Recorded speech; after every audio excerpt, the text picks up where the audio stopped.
Don't worry, Jonas. This could be the day Danny goes, but I'll do my best not to be rude about it.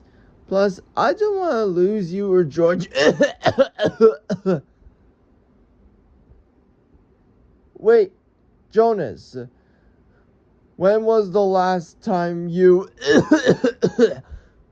Were you in the bottom too? There's no way you barely gotten votes. This can't be right. What? No! Jonas, this can't be happening.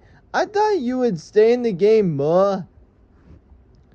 This still doesn't feel right.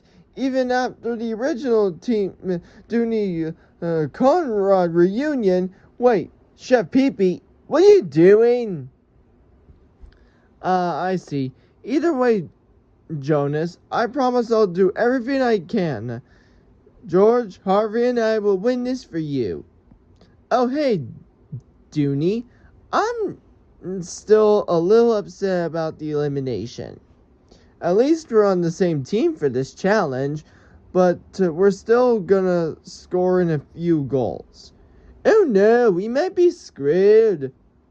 You did, Steve. You and Richie saved us.